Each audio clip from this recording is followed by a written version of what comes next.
Okay, thank you. So the talk today is about a duality that extends throughout the exact sciences.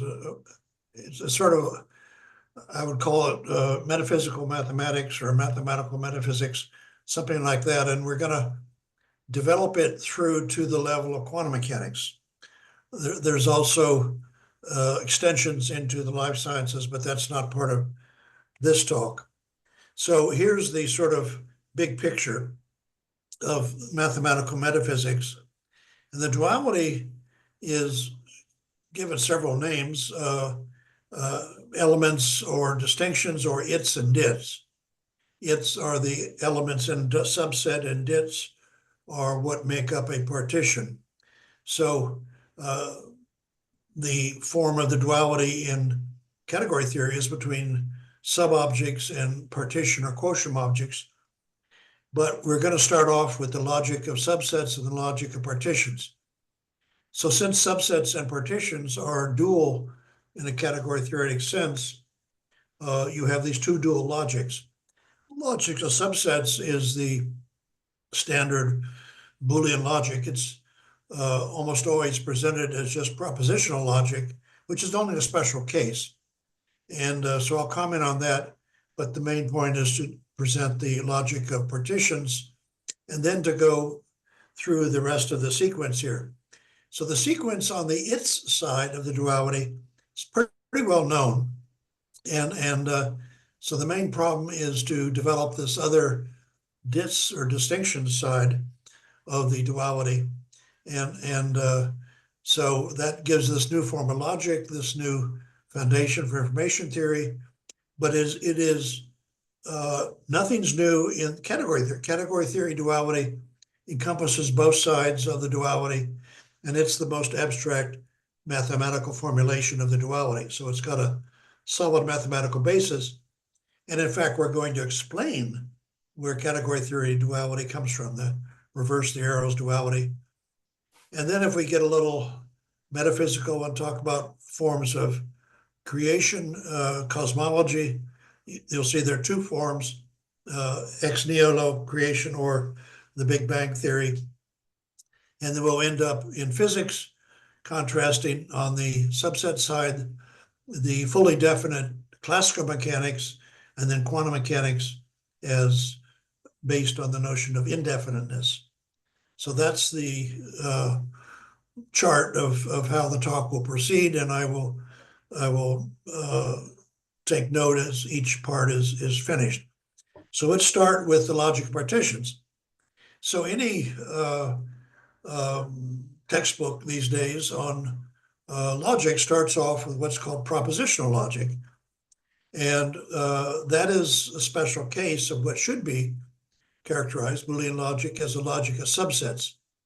And if you restrict the subsets to the one element set, which only has two subsets, the null set and the set of one element, standing for, say, false and true, then you get the logic of propositions. But that's a special case.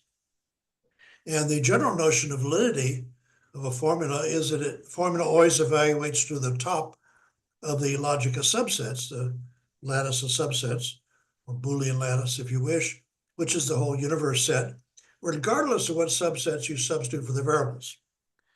So instead of substituting 0, 1 for the variables, you substitute in the general case of a universe, any subsets, and the formula evaluates to the top of the lattice, to U, the universe set. That's the definition of a valid formula. And it's a special case in a theorem that you only have to consider the one element set. And that's the usual notion of truth table validity, where you just look at all the different combinations of subsets of one element set, namely 0 and 1 or true and false. So that should be a theorem, not a definition, even though I'll bet any logic book you look at today, they will define validity for propositional logic, and even the name propositional logic as truth table validity. So category theory establishes that duality between subsets and partitions. So once you see logic correctly as a logic of subsets, then you will want to say, well, where's the dual logic? Shouldn't there be a logic of partitions? So that's what we're talking about now. Category theory, subsets generalized to sub-objects, or what Louvier called parts. And then there's a quote here: the dual notion obtained by reversing the arrows. Reversing the arrows is category-theoretic duality of a part is a notion of partition. So that's seeing the duality in terms of category theory, but we're going to even go deeper and eventually explain where that category theory comes from. But here's the notion of a function. And so the image of the function is a subset of the codomain, and the inverse image of the function is a partition on the domain. So you see there the notions of subset and partition are linked, just as the image and sometimes co-image as the language in a simple function. And we'll get back to that. So propositions don't have a dual, and so this whole notion of partition logic just isn't in the air. And I must say, even though I've been publishing on this for over a decade, logicians still don't know about partition logic. There was a conference recently on non-classical logics, and it never was mentioned. So it takes a while for these notions of logic, even though in mathematical terms, partition logic is equally fundamental as the logic of subsets, subset logic, and they both have that dual role in category theoretic duality. So they have equal sort of mathematical fundamentality, if you wish. So it'll take a while for logicians actually to learn about this. So let's look at the details now. Given a universe, you all know about the Boolean algebra of subsets, with inclusion as the partial ordering, the usual union intersection of subsets, and it has the implication. The implication, also called the conditional, is this, and that makes up the Boolean algebra of subsets of a universe set on the power set. And now we do the partition version. So partition is a set of non-empty subsets of a universe set, and the subsets, the blocks here of the partition, are disjoint, the union is all of the universe set. So we want to form an algebra, not just a lattice, but an algebra including implication of the partitions on a set U. And so the joint and mean are enriched by implication, which we will now define. The partial ordering, which is the partition version of just inclusion in the Boolean case. So you got two partitions, and we say that sigma is refined by pi, symbolized this way. If every block of pi, there is a block of sigma containing it. So that means you get from sigma to pi by chopping up some of the blocks of sigma. So pi is more refined. It's got smaller blocks. I think sigma. So the join of two partitions is the partition where the non-empty blocks are all the intersections. You take a block from sigma, you take a block from pi. If they have a non-empty intersection, then that gives you a block in the join. Now, the meet is a little more harder to define. If you consider a undirected graph on U with a link between U and U prime, two elements of universe set, if they're in the same block of pi or the same block of sigma. So you have this graph with these links, and then the connected components of the graph are always a partition of the nodes, and those are the components of the blocks of the meet. So that defines the meet. We won't have as much use for the meet later on, but it's there to make it a lattice. Now the implication. In a little bit of history, the implication was not defined until this century. The meet and the join of partitions were defined in the 19th century by Dedekind and Schroeder, say, but there were no new operations on partitions defined throughout the 20th century, which tells you something about the neglect And but here is the implication notion of partition. So the implication here is just like pi, the consequence in the implication, except that when the block B in pi is contained in some block of C, then B is discretized. In other words, turned into singletons. So the discretized blocks are like a 1, we'll see, and the undiscrete. So if B is not contained in a block of sigma, in other words, it intersects two different blocks, then it stays whole. It just stays the same. And that's like what we'll see is 0 with respect to B. So this is like a characteristic function with value of 0, discretized blocks, or 0 or 1 discretized, and 0 for undiscretized, just like B, the block B, like a characteristic function for refinement. So that means if the implication is the top, everything's discretized. So that means that's the definition of refinement I just gave, that every block of pi is contained in a block of sigma. So we have that holding, and that, of course, is also true for the partial order in the Boolean lattice, Boolean algebra, that the subset S is contained in a subset T if and only if the conditional as a subset is the whole universe. So that's the top of the lattice for partitions, and U is the top of the lattice in the Boolean case. So that top is the discrete partition. In the partition case, it's just singletons. So that is the most refined you can get is singletons. And the bottom, the most unrefined, is where the entire universe set is just one block. And that's called the discrete partition, or the blob. And here is a picture now of the Boolean lattice on a 3-element set and the partition lattice. So there's your discrete partition where everything's a singleton. There's your partitions in between. And here is your indiscrete partition, the blob, where the only block is containing everything on the 3-element set. That's the universe set. And here's the Boolean version. So the indiscrete partition is called the blob because, like in the Hollywood movie of that name, it absorbs everything it meets. So here's the absorption law. The meet of anything with the blob is equal to the blob. So it's just like in that movie, the blob absorbs everything it meets. So that's the only joke in my talk. So I hope you appreciate it.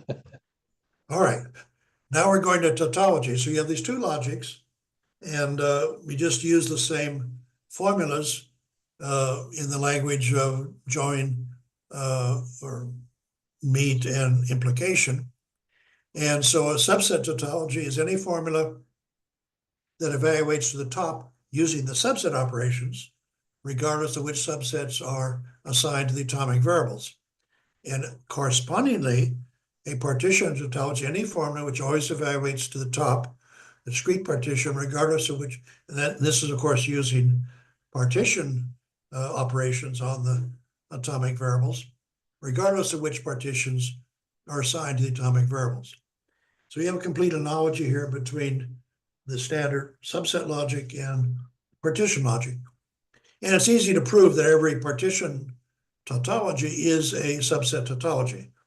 So as a formula, just a formula, you know, the variables and operations have different interpretations. But if you just look at the formula, then every partition tautology is also a subset tautology. But if you compare it to the tautologies in intuitionistic logic or valid formulas in Hiding algebras, there's not inclusion either way. There are partition tautologies that are not true in intuitionistically, and there are intuitionistic tautologies like the distributive law, which are not true for partitions, because the partition lattice is not distributive. And that, I don't have it here in the slides, but in the 1880s, the American philosopher and mathematician Charles Sanders Peirce, that you probably have heard of, published a paper where he claimed to prove that all lattices are distributive, and but he omitted the proof, saying it was too tedious.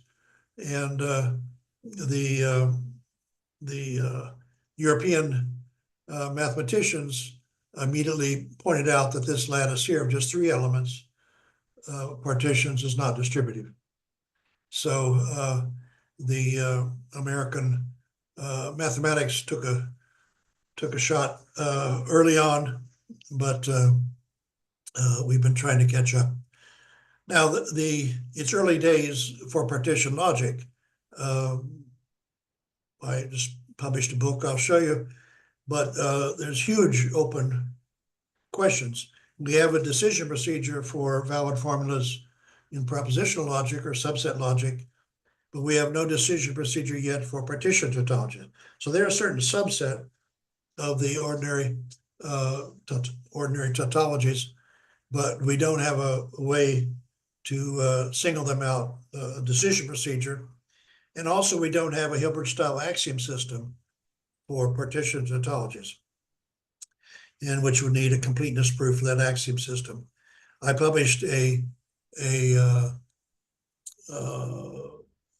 paper which had the, what do you call it, the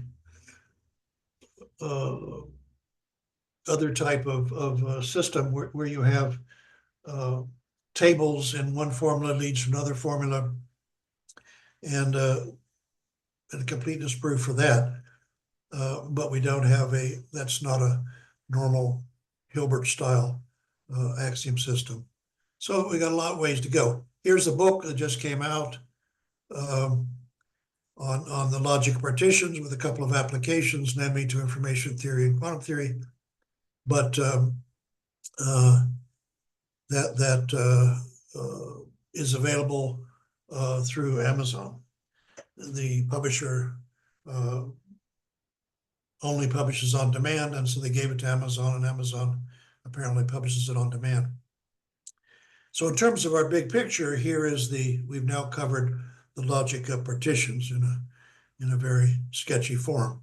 So let's move on now to this type of duality between probability theory and information theory, which is basically goes back to Jean-Carl Rota, my mentor in mathematics. And he says the lattice of partitions, because in his day we didn't have implications, so you only had the lattice of partitions, plays for information the role that a Boolean algebra of subsets plays for probability. So information is to partitions as probability is to subsets. So probability here means starting off with what might be called logical probability, or the Boolean Laplace probability, the number of positive outcomes over the total number of outcomes, and equal probable probability distribution. So what is the corresponding notion of information that we can get from partitions? So the Boolean, and in Boole's original book, it was both on logic and probability theory.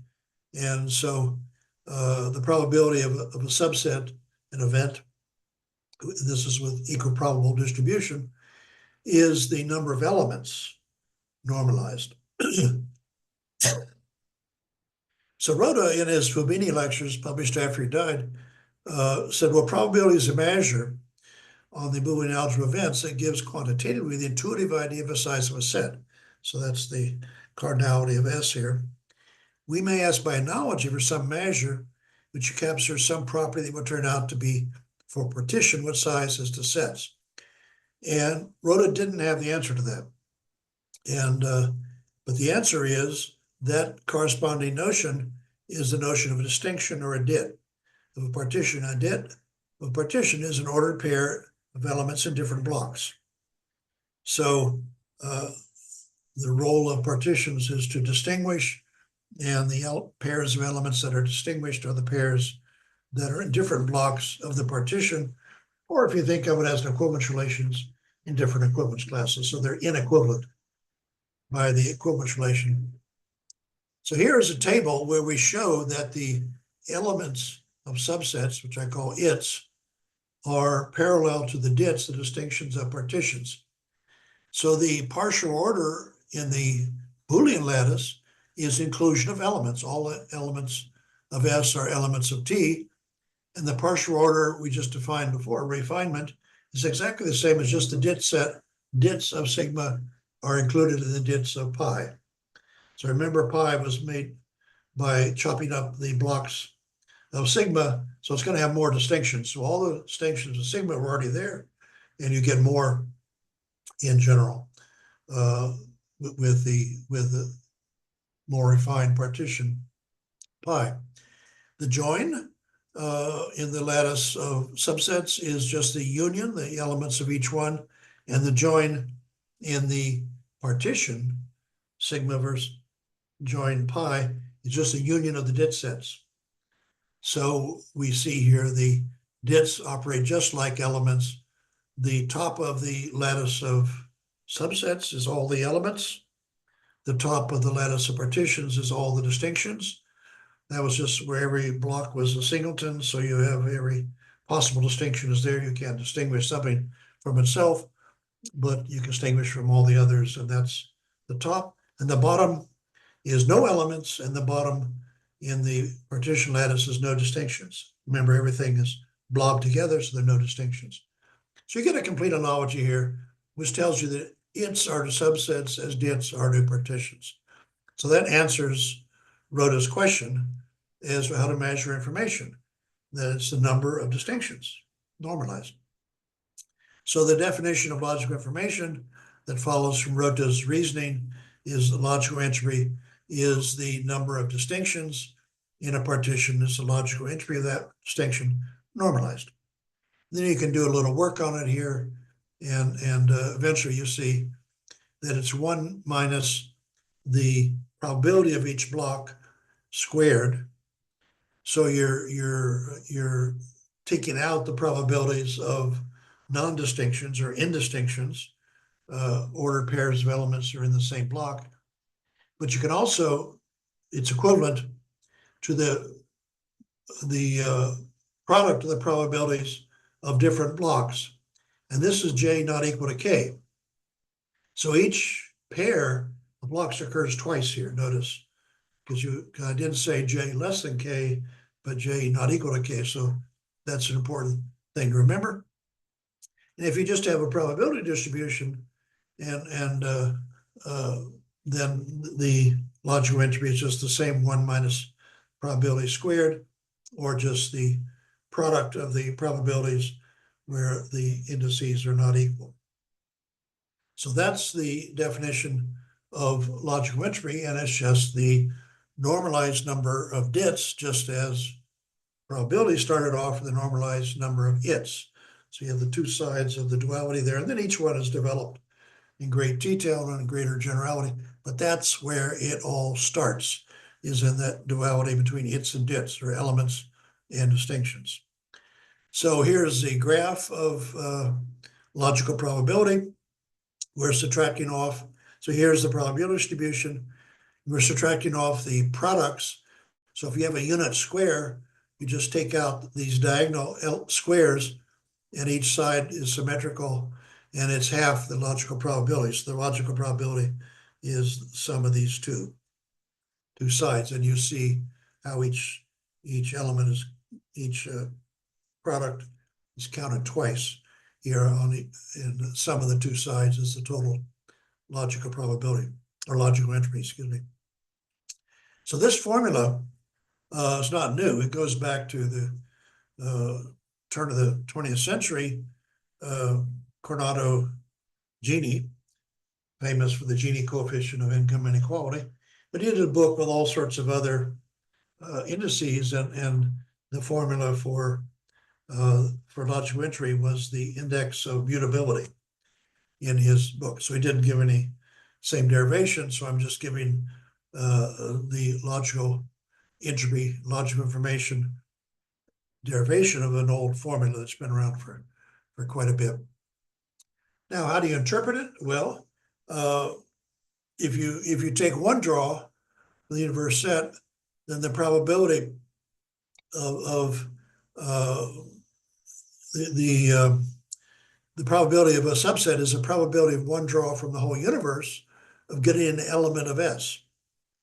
And that's true if it's equal probability or different point probabilities. And logical entropy is the same thing. It's a probability of two draws from you getting a distinction. And that's obvious from the formulas there. And if you have just a probability distribution, it's a probability of two draws giving you different indices.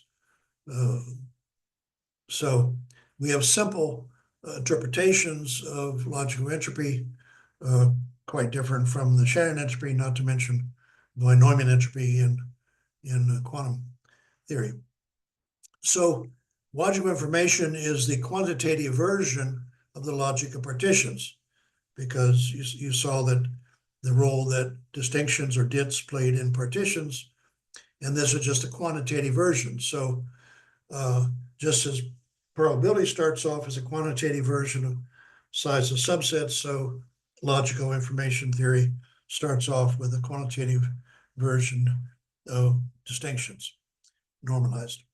So there is a direct connection to Shannon entropy, but this logical entropy is a more basic concept. It is a measure in the sense of measure theory. Shannon entropy is not a measure in the sense of measure theory. So the idea is you have the Shannon's temple here, which he called the communications theory, but logical entropy is the new foundation for the temple. And that's all in my book, New Foundations for Information Theory. And so that completes our treatment of logical information. So we've covered the logic of partitions and logic of information.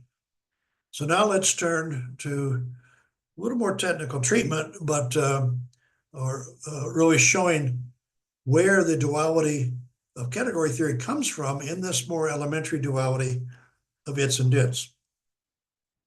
So the way to do that is that we show how to define functions. So we start with the basic category in category theory. So category is sets. That's where everything starts. That's sort of the Ur-category, as the Germans would say. And the morphisms are functions between sets. So let's see how to define in the proper way the notion of a function. And it's a special type of binary relation, a function from x to y.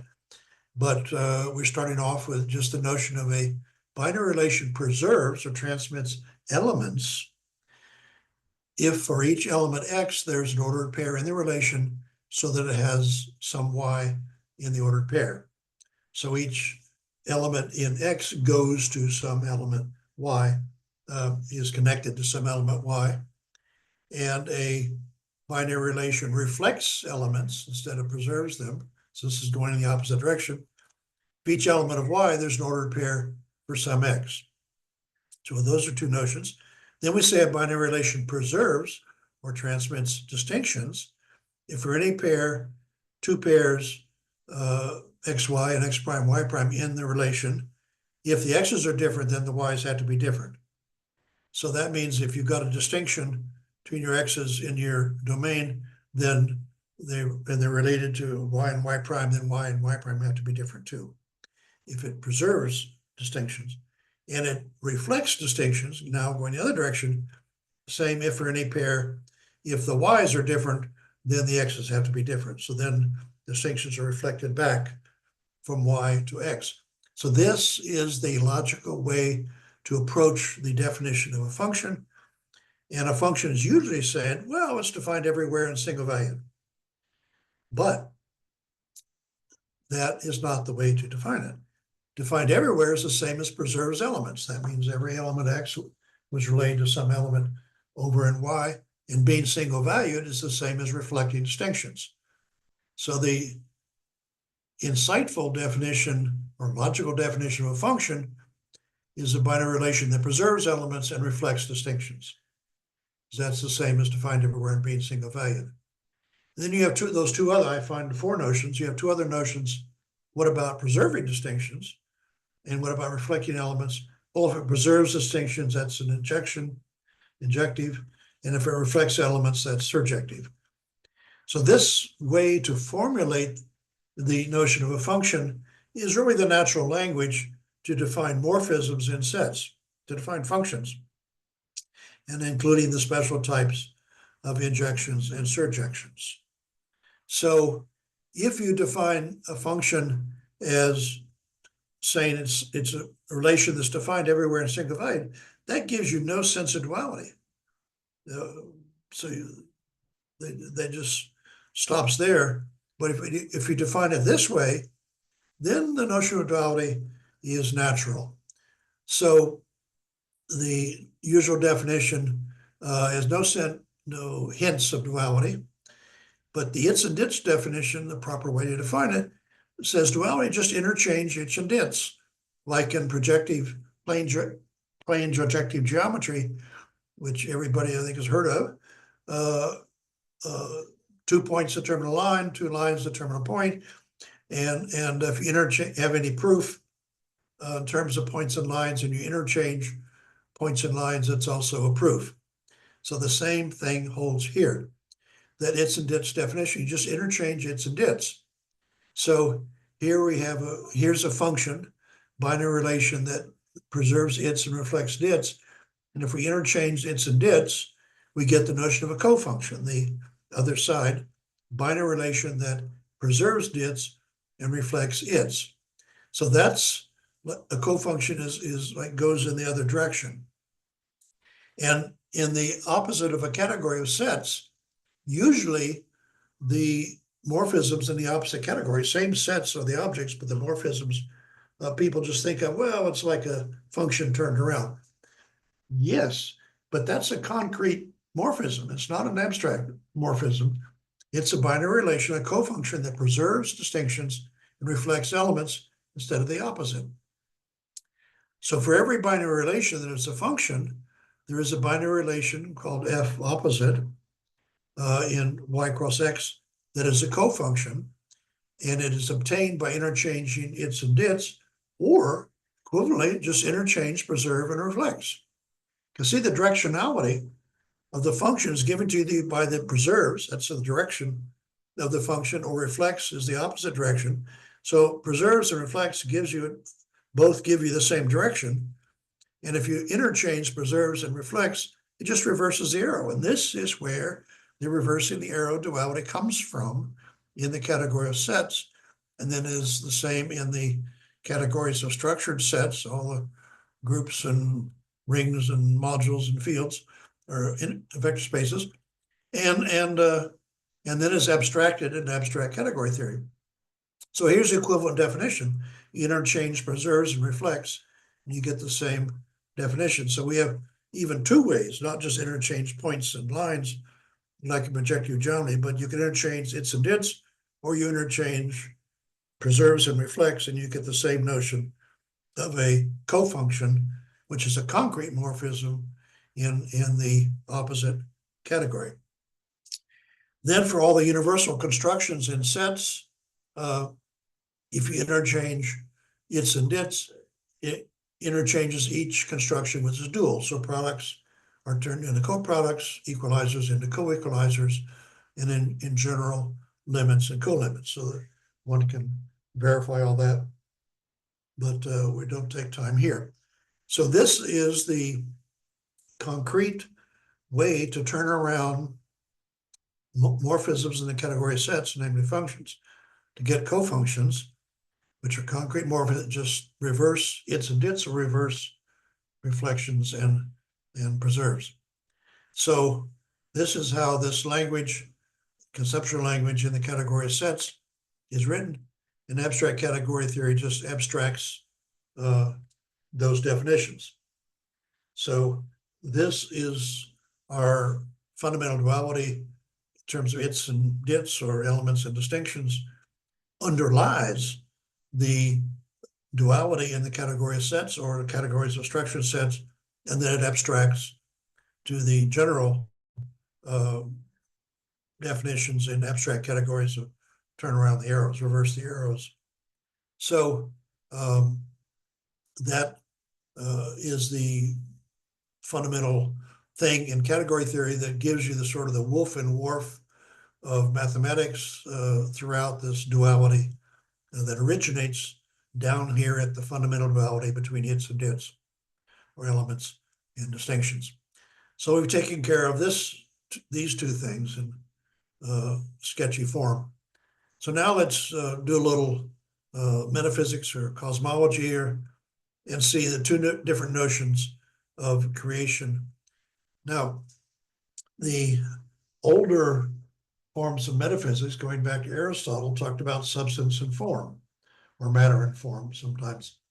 And that turns out to be a very useful way to think. But it's not a matter of having substance or form, it's a matter of having both, but they're combined in different ways. And that's the real duality, these two different ways to combine substance and form. So this is what I want to bring out here. So this duality gives you this different notions, different ways to combine substance or matter sometimes and form, as in information. And we've just seen how that came out. So here's our two lattices again. And in the Boolean lattice, you start with zero substance, namely the empty set. And creation is then moving from there to there, from the top to the bottom to the top. And substance increases as new elements. So here C is created, B, A, and then B is, and so forth, until you finally get the universe of all the elements. But all the elements are fully formed. There's no such notion of a form changing. So this is going to be like classical physics, where the states are fully definite. And the only question to ask is, does it exist or not? And that's the question here. Each element, does it exist or not in each subset? And they are, as it were, if you think of this as a creation process, going from bottom to top, they're all created fully formed.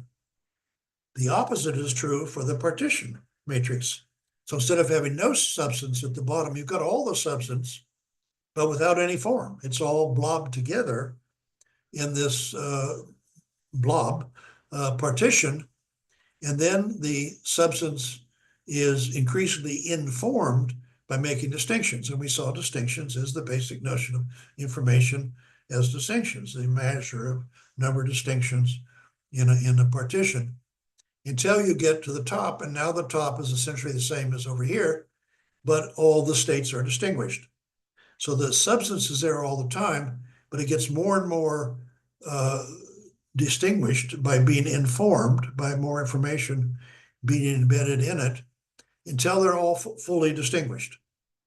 And so that's like the classical view of states, which are all fully distinguished. There's no such thing as indefiniteness over here, which here you get indefiniteness down here in all these blocks that are indefinite between A and B, or between B and C, and so forth. So those are the two forms of creation, as it were, in these two different lattices. And this one here is what we would call ex nihilo, creation ex nihilo. And here is like the Big Bang. It's like you have all the energy is there in the universe. There's no creation of energy in the Big Bang, but there's symmetry breaking. So as the universe temperature after the Big Bang reduces, various symmetries are broken, but a broken symmetry is just making a distinction until you get to the universe definite properties. So as I say here, this is just the two different ways to think about substance and form combining, starting out with no substance and then combining always fully formed, or starting out with all the substance and then being gradually informed by making distinctions being information. So here I just spell that out.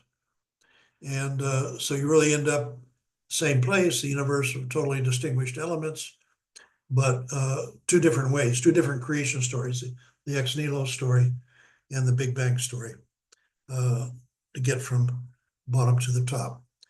So that's a little bit of metaphysics here thrown in, or cosmology if you wish.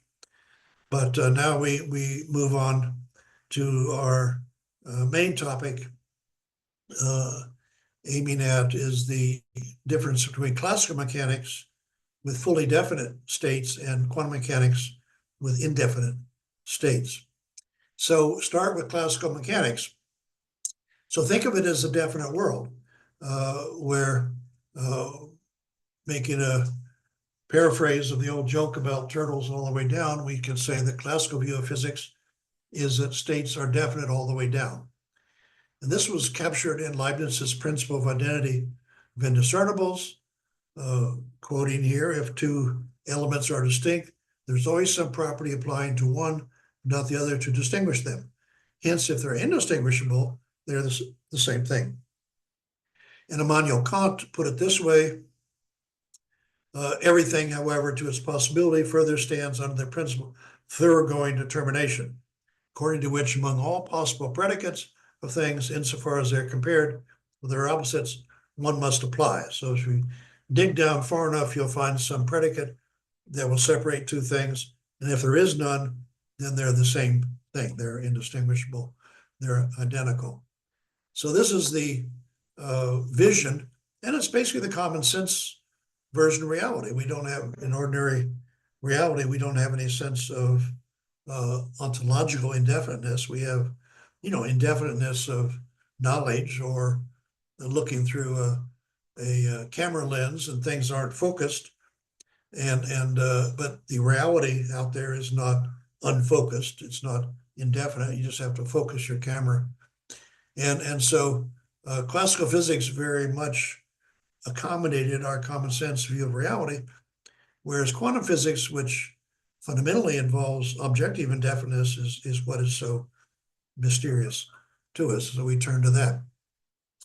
So quantum theory is the indefinite world. And by the way, should not be thought of as wave world ontologically, although waves obviously are going to appear in the mathematics, since the mathematics is over the complex numbers. So the basic new notion in quantum theory is superposition. That's the key idea, is that if you take two classical states, even though they're vectors in a configuration space, you can't add them together, get a new state. Whereas in quantum theory, the sum of two quantum states, their superposition, is another quantum state. So all the states, all the vectors in vector space for quantum theory represent states. And entanglement is a particularly vexing special case. So the fundamental notion is really, fundamental non-classical notion is the notion of superposition.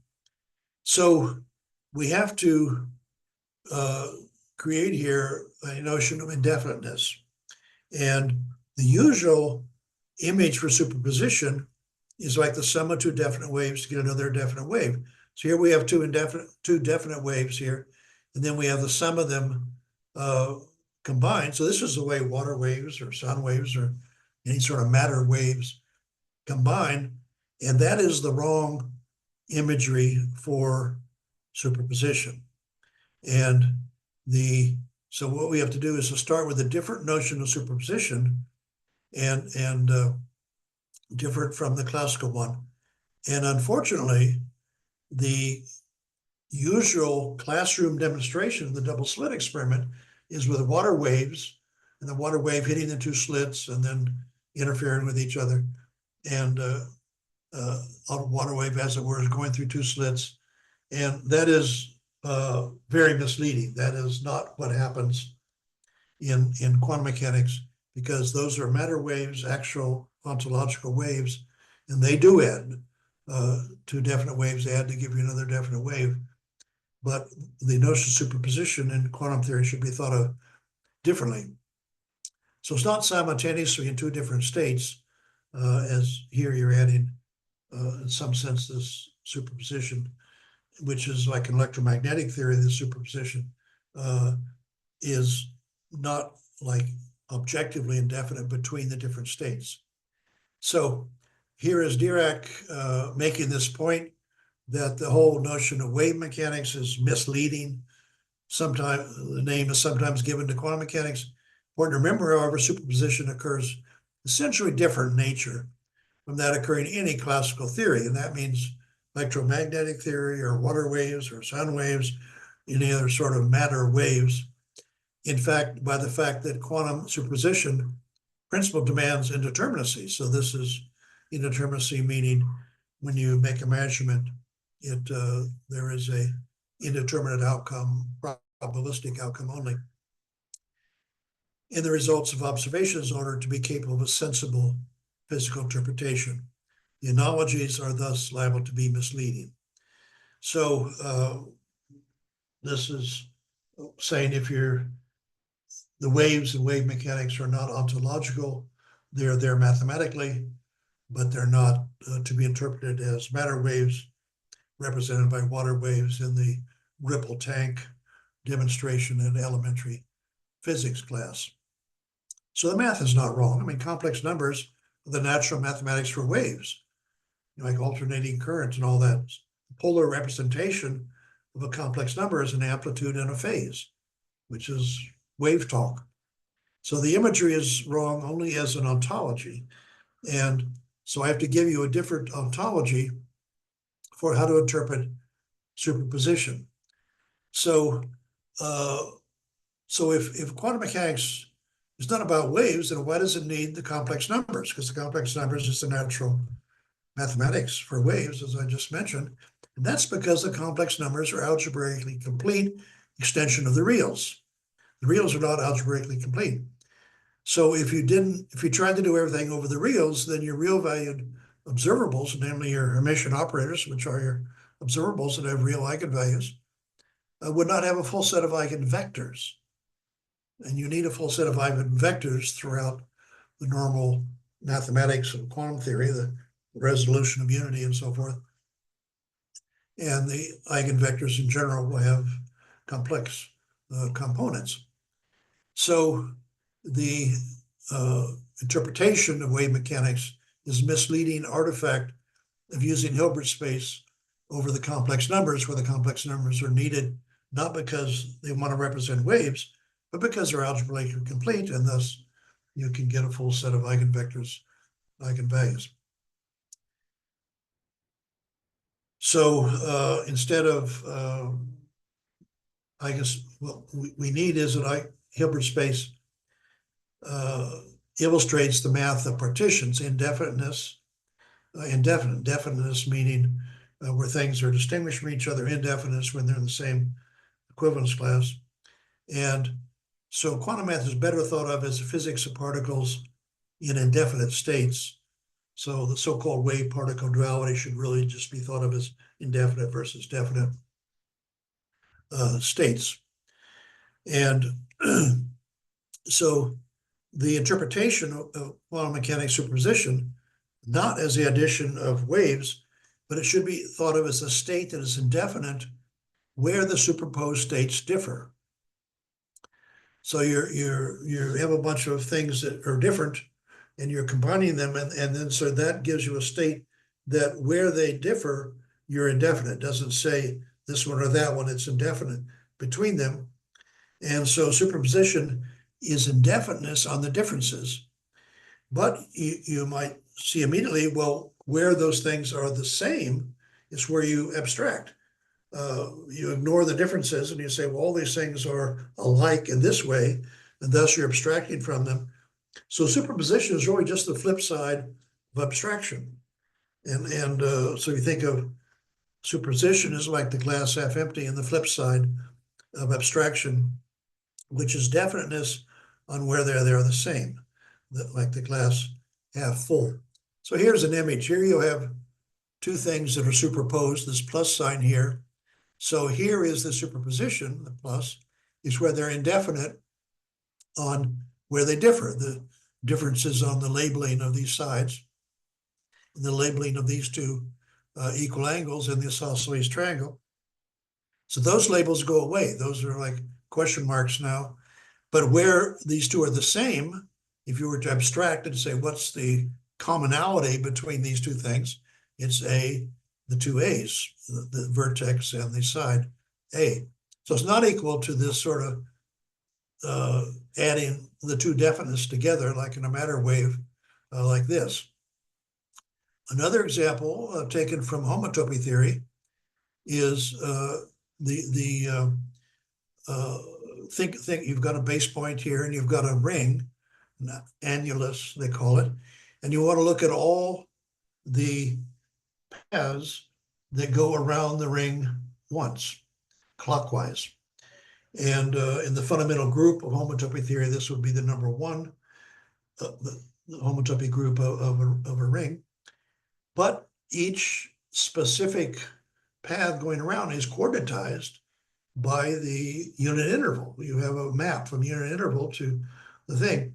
So if you think of the superposition of all those maps that go around the ring once to return to the point here, in old style homotopy theory, it was called the equivalence class. The homotopy type of one here would be the whole equivalence class of all these things. But we're saying in modern homotopy theory, particularly in the modern version of homotopy theory, you abstract it. And you say, we're going to take the common element of all these different coordinatized maps going around the ring once and just talk about the path going around the once, which is indefinite. It's a definite between any coordinatization, but it's definite on where all those coordinatizations were the same, namely they went around the ring once and returned to this base point. So that's the idea. That it's an old idea in mathematics of abstraction, and you just take this inverse side of abstraction is you make it indefinite on where they differ, all those coordinating paths where they differ, different coordinates, you abstract from it, and you just have this notion on homotopy theory. So that's the idea, the reinterpretation of superposition that brings in at the base level the notion of indefiniteness. Indefinite where they differ, definite where they're the same. And so here it is, superposition is indefinite on differences, abstraction is definite on identities or commonalities, where they are the same, and they're just, in that sense, the flip side, glass half empty or the glass half full.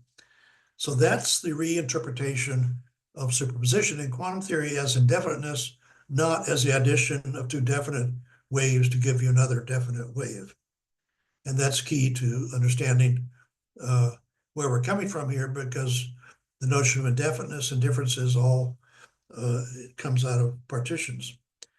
So let's look at the diagram. A lattice of partitions represents in scalar form the supports of non-zero eigenstates. So here is an example of a particle state. You've got usually you're thinking of some observable, and you've got a bunch of eigenstates that be observable, say A, B, and C, and maybe many others. And here is the pure state, particle state, state vector, that it's in these eigenstates with these coefficients. So if you skeletonize this to its support, you just throw away the scalars, you throw away the Dirac notation here, you just have a set of eigenstates, and that's a partition block. So this is fundamental to this way of reducing quantum theory down to sets, skeletonizing it to get a pedagogical model of quantum theory that illustrates in a nice, simple way, and I would say illuminates in a simple way the paradoxes of quantum theory. So a singleton block would just be where you just have one of these. So that's like singleton block in our discrete partition. Non-singleton block is a superposition state. So in this case here, A, B, and C are all blobbed together in this superposition state, and where we've thrown away the scalars and the vector notation to just have a set.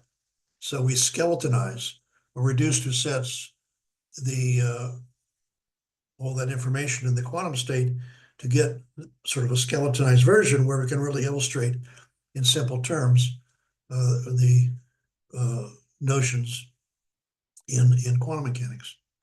Or if in shorthand, sometimes I just use ABC rather than with the brackets around it. It is a particle in the superposition of these states. So a mixture would be like a partition that has singleton and non-singleton blocks in a mixed state. So here is a picture here, and this is where we have 4 states. So here is the whole lattice of those 4 states. Here is the logical entropy of everything in this level, if we had equal probability of the states, and you want to compute the logical entropy. So you see logical entropy increases because we're making more and more distinctions. Here we have no distinctions, and here we have a distinction. So where you just increase it here. So in terms of classicality, where all the states are distinguished, here we have the discrete partition is like the classical world. Notice I've left off the curly brackets because I'm using the shorthand here. Otherwise, the diagram gets unwieldy. So the singleton A, singleton B, singleton C, singleton D, that's the classical state. Everything's distinguished.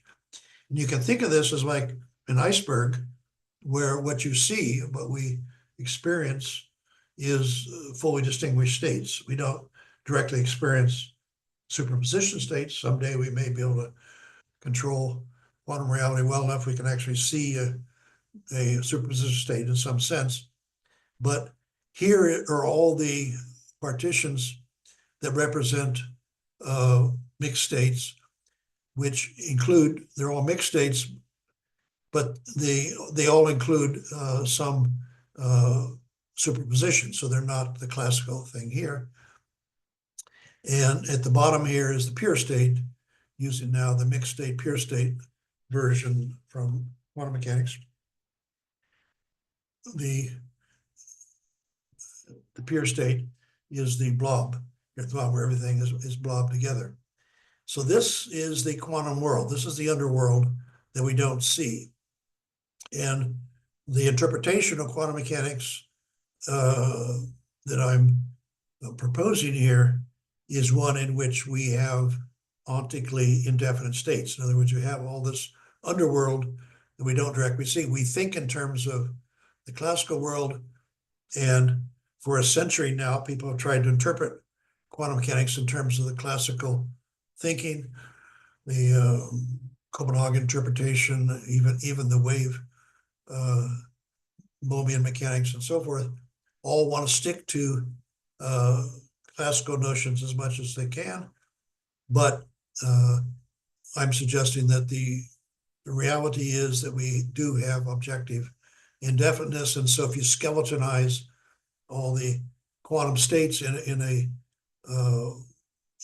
Hilbert space with 4 dimensions, these are the skeleton states you can get.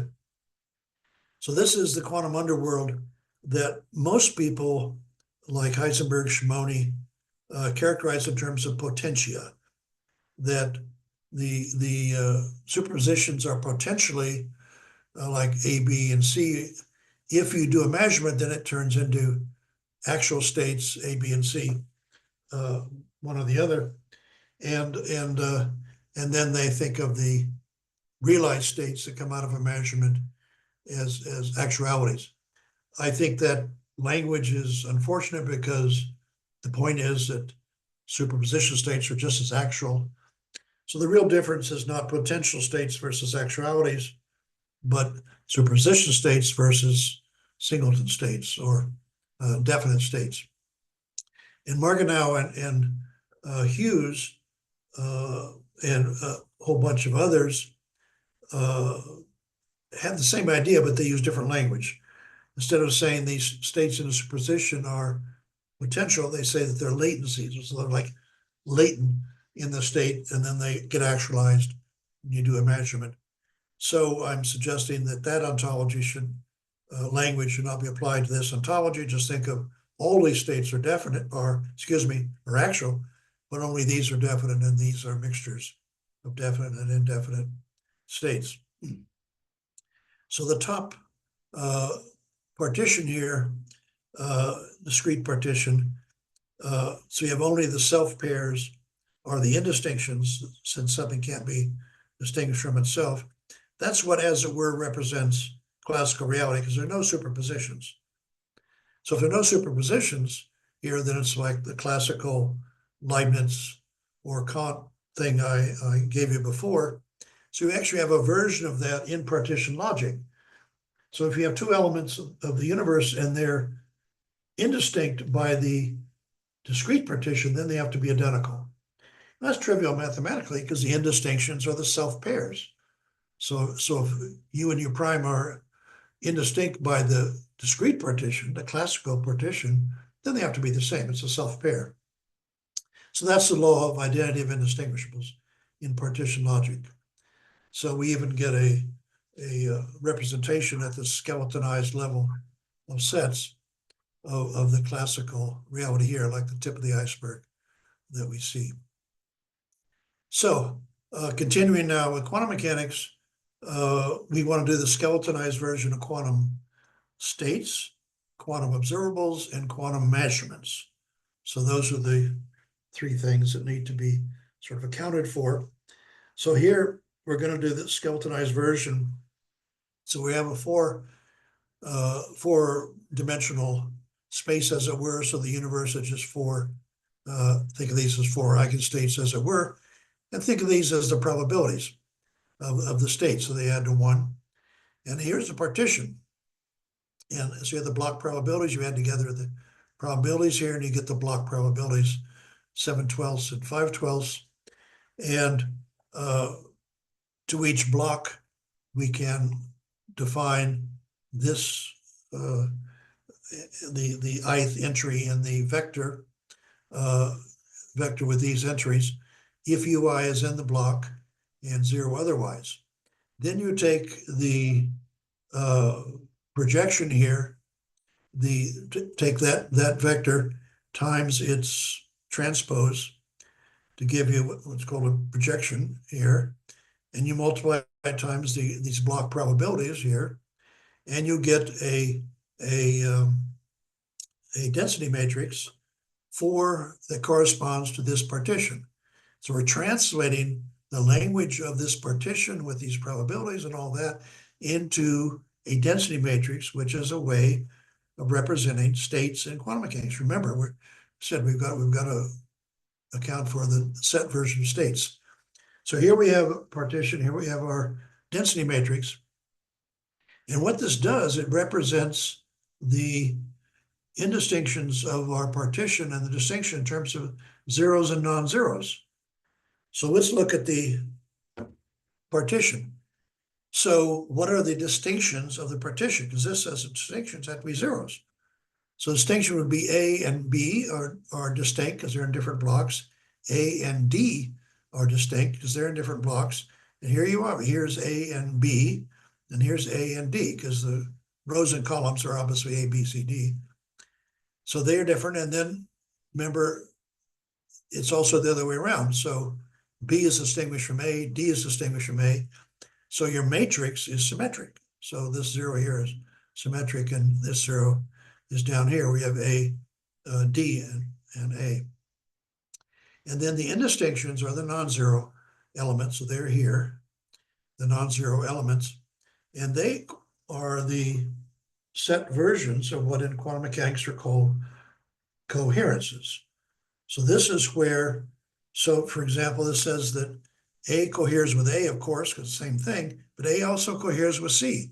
And here it is, A is cohering with C. It's blobbed together with C, and it's symmetric. And the other one here is B coheres with D here, and here it is, B and D.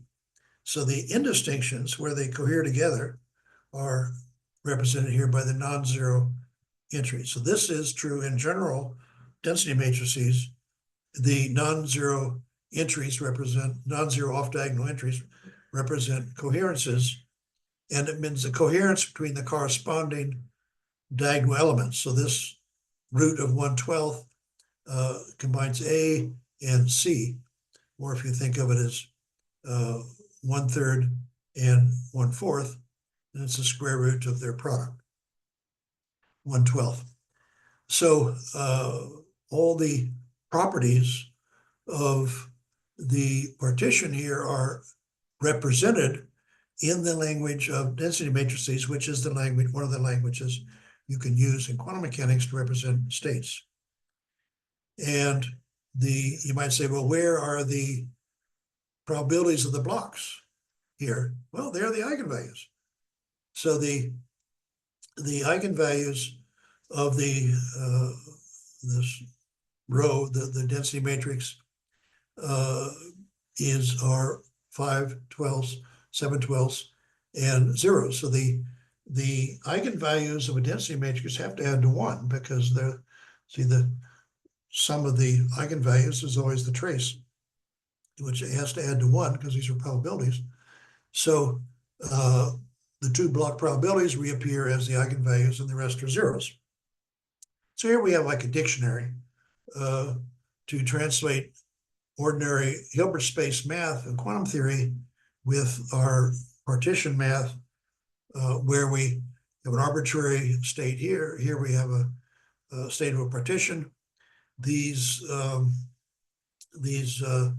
BJs we defined are all orthogonal, so their product is the Kronecker delta, and the same holds in general Hilbert space if these are two orthonormal basis vectors, and of course their inner product is the Kronecker delta. The eigen values are these in this case. In this case of a general density matrix, the eigenvalues are all non-negative and they sum to 1, as these are non-negative and sum to 1 as well. Where the off-diagonal elements are not 0, J not equal to K, is the same as in the general density matrices in quantum theory. The off-diagonal elements that are not 0, off-diagonal because J not equal to K, are coherences. So that means they're blobbed together in the partition, and thus we have a set version of what it means to be cohere together in quantum mechanics. The maximal mixed state is the one where everything is a singleton, and the density matrix of the discrete partition can be written like this with the probabilities. So the states are mixed. They're all these little projections to they're like rays in the Hilbert space sense and probabilities. And here you can always express in a certain basis the row is equal to these lambda i's, which are thus interpreted as probabilities, times these projections. In the pure case, the row of the blocks, which are defined separately from the whole partition, B is ABC, then you get the same thing here. The general vector in the Hilbert space is a superposition of basis vectors, and the density matrix of a single BJ block is just this projection here, and its eigenvalues are 1 and 0s. So that's important that the pure state has only one non-zero eigenvalue is equal to 1, and a pure state here is exactly the same thing. In general density matrices of pure states in quantum mechanics.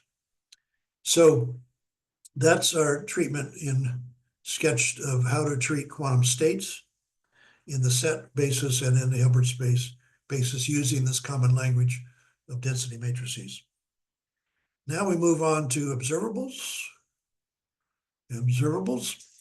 So here there is a way to connect set concepts to vector space concepts that I call the yoga of linearization. You won't find that phrase in the literature, although everything I say is part of the mathematical folklore, nothing new, basically, where you transform set concepts. And here we don't have probabilities, because in quantum mechanics, probabilities come in the density matrices, not in the observables. And so you're going to transform set concepts into the corresponding vector space concepts. So we're going to build up a dictionary to deal with observables between set concepts and vector space. And here is the yoga. You take a basis set for a vector space, you treat it as just a set, first of all, and you apply some set concept to it. And then you look at what is linearly generated is the corresponding vector space concept. So if you have the whole universe set, and then you see, okay, the set is a basis, then this with the square brackets around it means the vector space generated over that set as a basis over some base field, in this case, just called K. The cardinality of the set here corresponds to dimension of the vector space.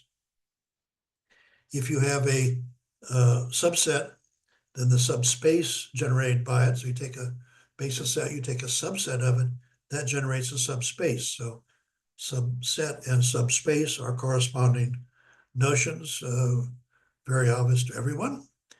Now it gets a little more interesting. So take the set concept to be just a numerical attribute, something like weight or height or individual or any number you can associate. So you have a function. So it's not a normal attribute where it's either applies or doesn't apply. It's a numerical attribute. It has some value, like the weight of something or the mass of something and so forth. So here's the set concept, and the corresponding vector space concept is an operator on the space defined by f of u equals this small f. So this is, we're thinking now, working over, well, either the real numbers or the complex numbers, because f of u is a real number. And this defines an operator because remember that the u's are a basis set. Now, so if you define an operator on a basis set, then it's defined. Okay. This is the usual form of the eigenvector equation. If f of a vector is r times the vector, then we say that u is an eigenvector and r is an eigenvalue. So the corresponding version over here, if you have a subset, then let's say f restricted to that subset is equal to r times s, where r is some value. So it means that f assigns the value of r to every element of s. So f is constant on that. That's the corresponding set concept to the eigenvalue, eigenvector thing. So the corresponding thing to eigenvectors, the s's here, are just the constant sets of f. Where f is constant, then it's like an eigenvector. And of course, the value r on a constant set is corresponding to the eigenvector. So you see how this equation is just carried out here. So the constant values on a subset, the subset's set version of an eigenvector, the constant value on that is the set version of an eigenvalue. Now suppose rather than taking it into r, you take it into 2. So that's just a characteristic function. So you're assigning each element of u is 0 or 1. And that corresponds, that defines, as here, defines a operator. And the operator is the projection to the subspace generated by S. This is the characteristic function for a subspace S. So it's 1 on S and 0 elsewhere. And it's defined this way. So the projection applied to u is a characteristic function of u times u. So if u is in S, it's 1. If u is not in S, it's 0. Then we have something here which is pretty cool.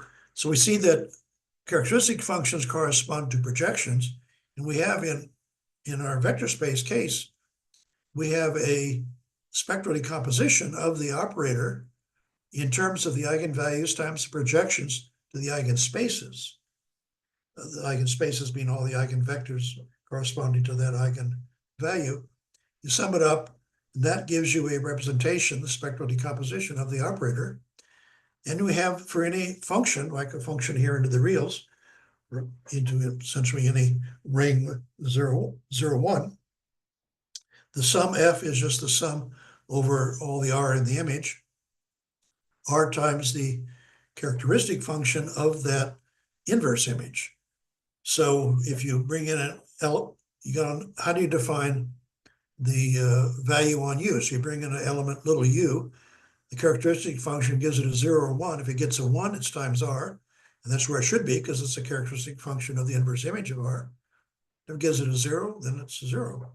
So that you reconstruct the function by this sum of the eigen, or set version of the eigenvalues, times the characteristic functions, which are the set versions of projections. So it's just the spectral decomposition in ordinary sets.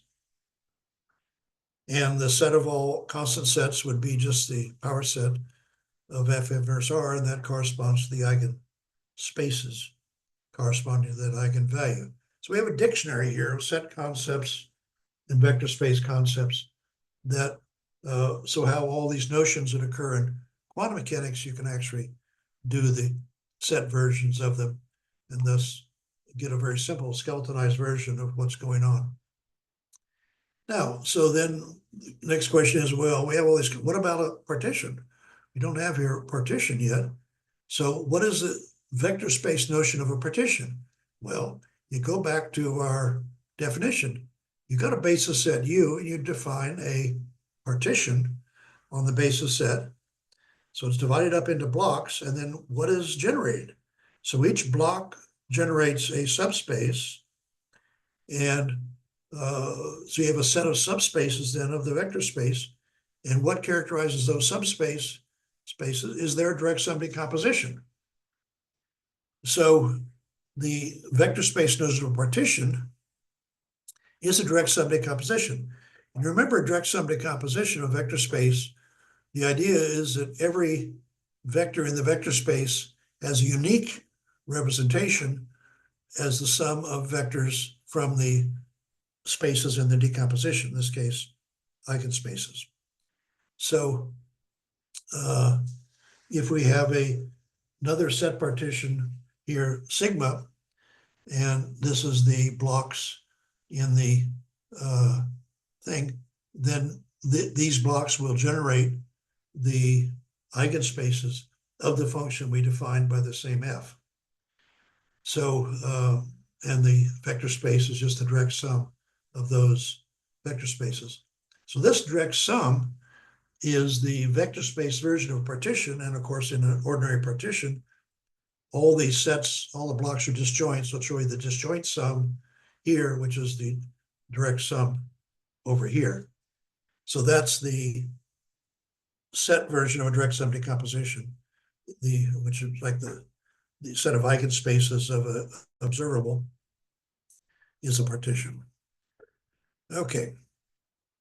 So now we move to the third topic of measurement. We've covered quantum states, quantum observables. So we move to quantum measurement, projective measurements, a simple type of measurement. And we saw the quantum state is prefigured at the set level by a density matrix of a partition. Observable is prefigured by a numerical attribute, which here I call sigma, but we could equally well call it F inverse. Here I call it F inverse. And so you got two partitions on U. And we want, in quantum theory, we want to, the state is represented by the density matrix, and we want to measure it, make a projective measure of it by an observable. So here, rather than having a state and a observable, we have the set level and density matrix of a partition and another partition, which is just the inverse image of our numerical attribute. So the projective measurement is the application of the observable to the state. So we're measuring the state in this observable. And so the operation in the quantum case is called the Luder's mixture operation. It turns a pure state into a mixed state. And So we want to do the set version of a Luther's mixture operation. So here we have our original state, the rho of pi, and here we have the projections to these eigenspaces, as it were, projection to the F inverse R, the blocks in this partition. And we pre-multiply and post-multiply that, and we add it up over all the eigenvalues. That gives us rho hat. That gives us the mixed state corresponding to these this measurement by this linear numerical attribute. So what is rho hat? And it turns out rho hat is just the join of the two, the pi, which represented the state, and F inverse, which represented the observable. And since the dit set of a join is just the union of the dit set, it means that a measurement, projective measurement, just adds the distinctions of the numerical attribute, which means distinctions between different eigenvalues and different eigenspaces in the quantum case, to the distinctions already in pi. And so this definition works even when pi is not a pure state, but a mixed state, like a partition. So this projective measurement is just, in Hilbert space, it's just the Hilbert space version of this joint operation. So here's the way it looks in the Hilbert space case. You have the projections down to the eigenspaces and the eigenvalues. You're measuring some rho, and rho hat is the result. And we see that in the set case is just the adding of the distinctions of this numerical attribute to the distinctions already there in pi. So we get this image of what measurement does. So here, this is my last slide to really pull things together. So when you do a measurement, that's what von Neumann called a type 1 process. And the type 1 process is represented in the skeletal version is making a state more definite. So in this case, we start off, say, with this partition, and we measure it with this partition. Well, we know the result is the join. In this case, the join is in this case, the fully distinct states. So we're moving up, becoming more definite, adding more information. The information distinctions that are already here are added to by the distinctions in your observable. But von Neumann had a type 2 process, which was evolution at the same level of indefiniteness. Now, the distinctness between two quantum states is measured by their inner product. If the inner product is 0, then they're completely distinct. They're orthogonal. And as the inner product gets bigger, normalized state to 1, they become the same state. So evolution at the same indefiniteness level means evolution that preserves inner products, and that's called a unitary transformation. And that is the type 2 process in the von Neumann terminology. So we see now the skeletonized version of that is if we did a measurement, or not a measurement, on A and C, you can think of these as two slits in the double slit experiment. So if you don't measure at the slits, then AC evolves at this level to a different superposition state. It goes from one to another, and it does not go through either slit. So it does not rise to the level of going through A or going through C, which say your two slits if this was a double slit experiment, but it evolves at that level. And that's the level we don't see. Because this is not, in classical physics, you have definite states evolving into definite states, like this evolves into this. But in quantum theory, you have this notion of unitary evolution. All the solutions to the Schrodinger equation are unitary transformations by Stone's theorem, and they stay at this in the quantum underworld that we don't see. And so the answer to the question of which slit did the particle go through when you don't measure the slits is not A or C, and it's not both, because the transformation happens at the indefiniteness level, in the quantum level underworld, and doesn't rise to the level of definiteness because there was no measurement at the slits to see which one it went through. So it didn't go through one slit or the other.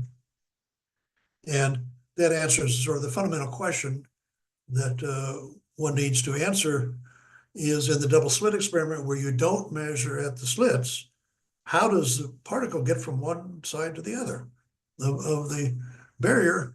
And the answer is it doesn't go through one slit or the other. It travels in this quantum underworld of indefinite states.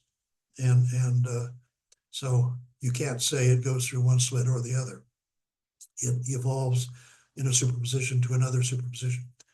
So that's the two von Neumann processes, type 1, type 2, measurement versus Schrodinger equation, evolution, unitary evolution, in this way. And what's interesting is that a number of philosophers of physics say, well, how come in classical mechanics there's only one type of evolution, and in quantum mechanics you have two different things, two different fundamental processes? Why can that be? Well, it's actually very simple to see that, because when you move up to the classical level, then you only have this transformation here. You can't go any more definite from the classical level. So this whole type of thing drops out at the classical level. If you're starting with this state, you can only go to this state. And so you only have one way to transform, and that's the classical transformation of definite states into definite states. And the metaphor I use is, if you have a mug book of police mug book, and you sort of organize the pictures according to likeness, well, each picture is a definite state. It's a full face. And if you flip through the mug book, then it will smoothly evolve into another definite state over here. And there's no thing such as making the face more definite or not.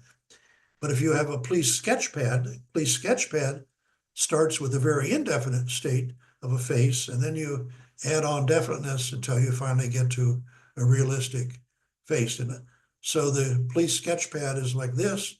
The mug book, flipping through a mug book, is like going from here to here at the fully definite level.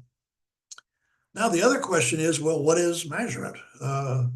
We talked about measurement here, and the answer is actually simple, because Feynman, back in the early 50s, said, this is one of the Feynman rules, if you have a particle going from state A to state B through some interaction, can you, in the interaction, and this we think of A as a superposition, in this pictures you think of these are your eigenstates and they're superposed to give you, say here, the ball, does the interaction distinguish between the states? And if it does, then you have to add together the probabilities. If you have distinguishable alternatives, then you have to add the probabilities to get the total transition probability from A to B. But if there is no distinction, if the interaction does not distinguish between the states in the superposition, then you add the amplitudes. So this is what's called measurement, is where you go through an interaction that, and typically at the quantum level, not at the human level, where the states in the superposition are somehow distinguished by the interaction, some type of interaction. And then they come out, and then you add probabilities. Whereas in the evolution case, von Neumann type 2, it's this type 2 Feynman case, where there's no distinction between the superposition state. It goes through this interaction. Think of this as sort of the what Hermann Weyl called a grating or a sieve. So it's some gratings. Think of this as like a piece of pasta dough pushing it through a different type of sieve, you get a shape. But here, this is like the null sieve. It doesn't change the shape. And so the particle goes through this interaction, and the eigenstates in this superposition are not distinguished. So then you add amplitudes. And that's what happens in this second Feynman case. So this analysis also gives you a definition of what is it about an interaction that makes it a measurement. It's an interaction that distinguishes the eigenstates in the superposition. And of course, it has to be amplified to the human level to observe it. But the whole sort of what's called the von Neumann cut, how you go from the quantum level up, where is the cut, is all a rather unnecessary extrapolation, because all the examples say that Feynman gives, and I think in reality happen, is at the quantum level, which we don't observe. And it has to be amplified to our level so we can detect it. But the whole question, where is the von Neumann cut? Where is or sometimes called the Heisenberg cut, and so forth, is nonsense. The superposition does not go beyond the quantum level. It's resolved there and then amplified to the human level. So you don't get cats superposed between live or dead, or you don't get pointers on a meter superposed between two things or another, and all that. That's a bogus extrapolation. So Feynman gives examples that are always at the quantum level. For example, if you have atoms in a crystal and all the atoms have spin, say in up direction, and then you scatter say a neutron through the crystal, can you tell which atom it bounced off of? If you cannot tell, you're in this case. But in the case of spin, if spin reverses the spin on the atoms in the crystal, then you can tell which one, and then you add probabilities. So that's the treatment of this so-called measurement question. What characterizes measurement? It's making distinctions.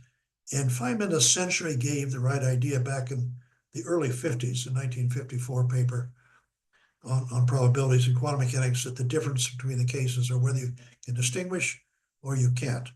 And of course, that's what we've been talking about all the time, is the superposition here distinguished by making a distinction? So the superposition state goes to one of these, that's like this case here, or does it stay here, which is like the case here, where they stay superposed and you add amplitudes. So that's the end of my talk, and I thank you very much.